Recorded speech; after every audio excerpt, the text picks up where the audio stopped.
बिस्मिल्लाहिर्रहमानिर्रहीम। अस्सलाम वालेकुम। आज 29 अप्रैल बरोज़ जुम्मा हम बात करेंगे दो अहम इशूज़ के हवाले से। लाहौर हाई कोर्ट का रात गए एक और फ़ैसला आ गया है। पहले हम 7 अप्रैल का फ़ैसला अभी भूले नहीं थे कि आज 29 अप्रैल को रात 8:52 पर एक फ़ैसला सुनाया जाता है और आइन कहता है कि जो हलफ का मामला है वो सदर या गवर्नर का मामला है या उसके इख्तियारात हैं, वो किसी को रिकमेंड कर सकते हैं। और पहली दफ़ा ऐसे हुआ है कि अदालतें किसी को कह रही हैं, और वो भी सदर और गवर्नर के अलावा थर्ड पर्सन को, कि आप ये हलफ लें, और टाइम भी खुद लिख के बता रही हैं कि कितने बजे आपने हलफ लेना है। बहुत सारे लोग ये उम्मीद कर रहे थे कि आज, क्योंकि चीफ़ जस्टिस अमीर भट्टी साहब ने अपने पास ये केस नहीं लगाया और जस्टिस जवाद हसन साहब के पास लगाया गया है, तो जस्टिस जवाद हसन साहब यही फरमाएंगे कि हमज़ा शहबाज आ जाए और ऑनरेबल चीफ़ जस्टिस साहब उनका हलफ ले लेते हैं। लेकिन ये मामला चला गया स्पीकर की तरफ। अब जब मैं आपसे बात कर रहा हूँ तो पाकिस्तान तहरीक इंसाफ की अपील तैयार हो चुकी है और अपील आज रात उन्होंने लेकर जानी है लाहौर हाई कोर्ट में।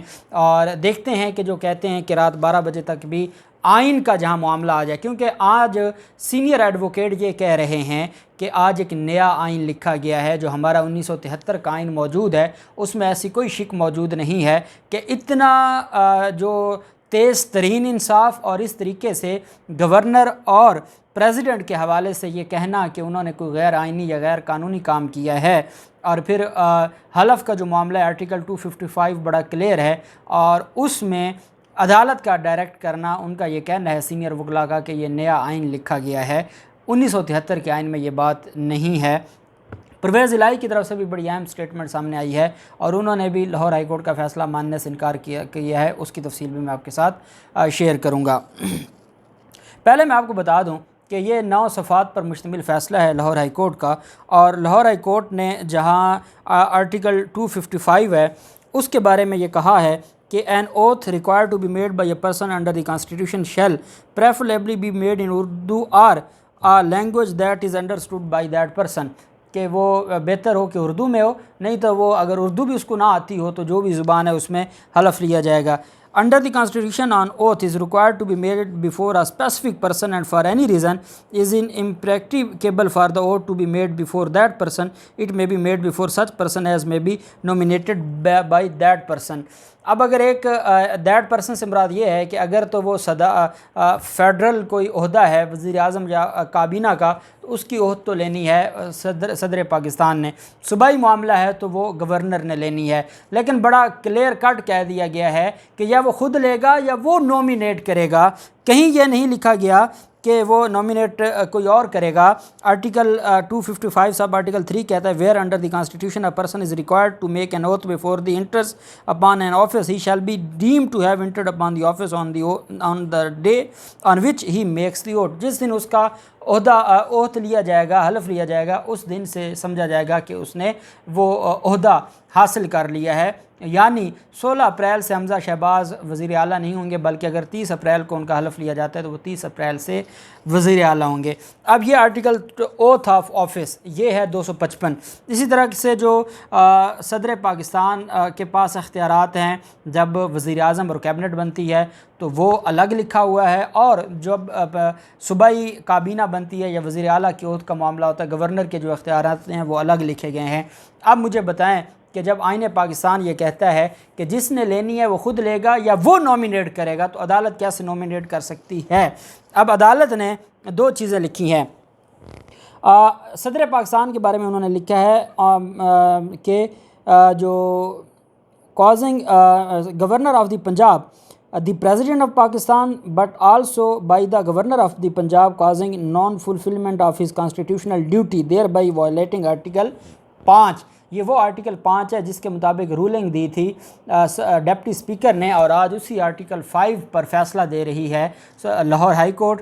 और वो आर्टिकल 5 पर जो रूलिंग डिप्टी स्पीकर की थी वो नल एंड वॉइड डिक्लेयर हो गई थी, और यहाँ आर्टिकल 5 के तहत ये रूलिंग दी जा रही है कि जो गवर्नर और सदर की ज़िम्मेदारी थी उन्होंने वो पूरी नहीं की।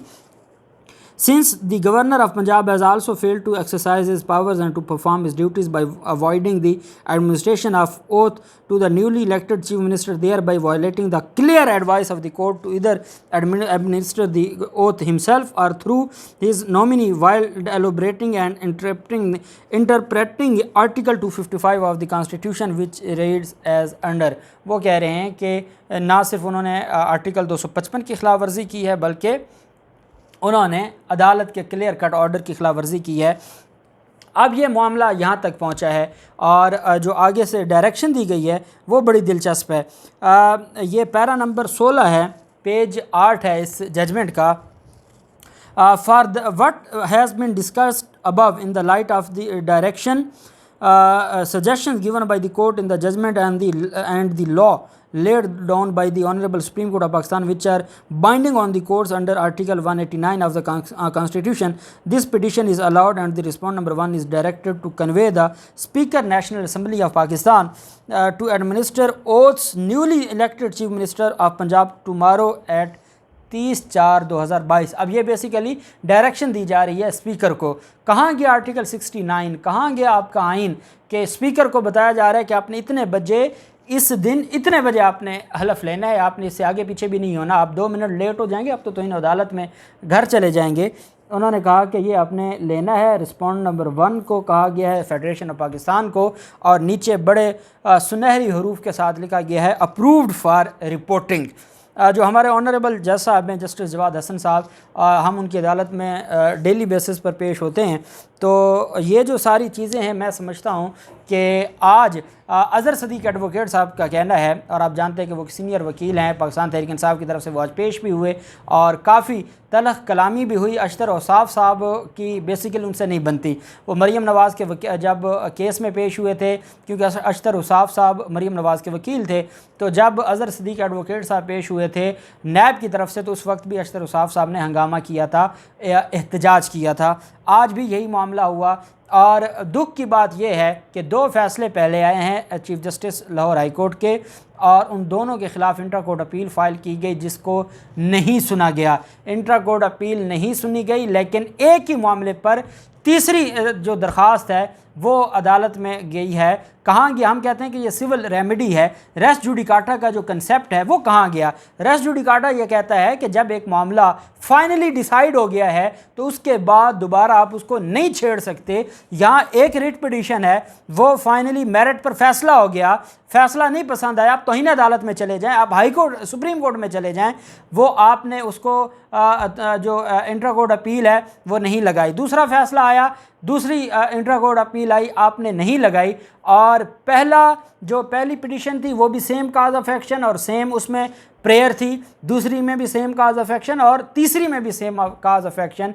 एक हफ्ते में 3 फैसले आए हैं। मैं जब सानिया मॉडल टाउन का केस देखता हूं और मैं ये देखता हूं कि 7 रुकनी बेंच है और 7 रुकनी बेंच में एक जज साहब मौजूद नहीं होते और जिसकी वजह से केस एडजर्न हो जाता है। काश एक दिन जज साहब नहीं थे तो अगले दिन केस लगा दिया जाता, काश उससे अगले दिन लगा दिया जाता, काश 8:52 पर फैसले दिए जाते। हमने देखा है, मुझे 8 साल हो गए प्रैक्टिस करते, मैंने 2 मौक़ों पर देखा है अदालत को रात गए खुलते। एक शहबाज शरीफ ने जब वज़ीर आज़म बनना था और एक जब हमज़ा शहबाज ने वज़ीर आला बनना था 8:52 पर।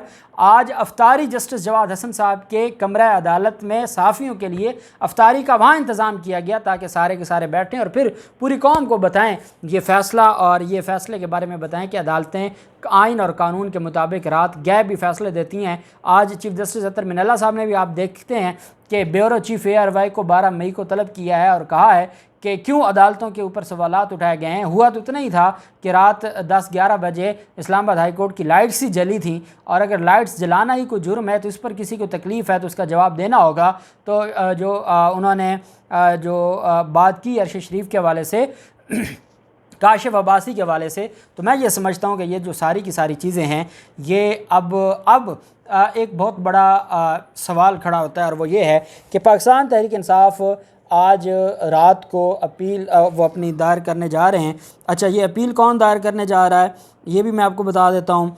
अनीस हाशमी और बैरिस्टर उमैर नियाज़ी ये अपील आज जमा करवाएंगे, और देखना ये है कि रात 11 बजे के बाद अदालत खुली होगी या नहीं खुली होगी। कल सैटरडे का दिन है। पाकिस्तान मुस्लिम लीग नून के सहाफ़ी कह रहे हैं कि कल तो सैटरडे है, क्योंकि परवेज़ इलाही ने ये बात की बेसिकली कि हम सुबह ही ये फ़ैसला सस्पेंड हो जाएगा और इंटर कोर्ट अपील में डिवीज़न बेंच ये फ़ैसला सस्पेंड कर देगा। उस पर पाकिस्तान मुस्लिम लीग नून के सहाफ़ी कहते हैं कि कल तो सैटरडे है, कल तो छुट्टी है।